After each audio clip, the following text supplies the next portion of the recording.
Excuse me, আমি মধ্যবিত্ত পরিবারের গরিব ছেলে তো, প্রাইভেট গাড়ি নাই, রিক্সা।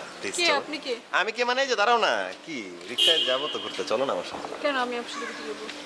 ওরে বিচিত্র মেয়ে, তো তুমি কমিটমেন্টের কথা ভুলে গেছো? আমি তোমার বাসায় গিয়ে ভাত খাইছি না, চলো আমার সাথে চলো। আমি কোনো কমিটমেন্ট কোনো বেইমানি তো এখানে চলবে না, কমিটমেন্ট মানে কমিটমেন্ট, চলো রিক্সা যেয়ে ঘুরবো। আমি যেতে পারবো না। ওকে, তুমি যাবা না তো ঠিক আছে, দেখো কেমনে পাবলিক প্লেসিং করে। আন্টি শুনেন, আপনার মেয়ে কেমন রং ঢং করে। আস্তে আস্তে। এই যে রিক্সাটা ওইদিকে, রিক্সাটা ওইদিকে। হ্যাঁ আন্টি, আপনার মেয়ে ভালো আছে, সুইট, খুব সুন্দর করে কথা শোনে। কি তো উঠেই তো নাই আগে, উঠে নেই, দ্রুত বসছে। এই যে মামা আসো।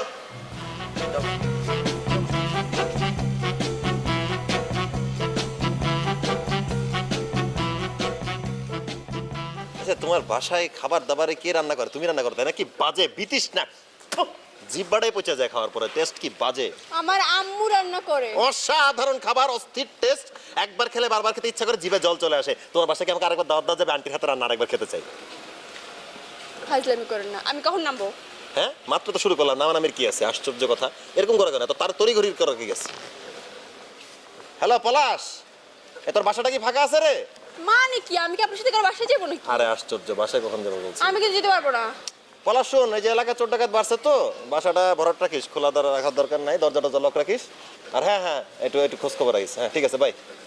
হ্যাঁ রে বাবা, আচ্ছা তুমি আমার কি ভাবো বলো তো? আমি তোমাকে নিয়ে একটা ফাঁকা বাসা কেন যাবো? আমি তো তোমাকে নিয়ে যাবো যেখানে বাবা মা ভাই বোন সবাই থাকবে, তোমাকে সাদরে গ্রহণ করবে, তুমি আমি থাকলাম।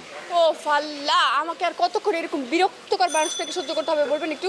আশ্চর্য, মাত্র তো শুরু, এভাবে তো চলতেই থাকবে আজীবন।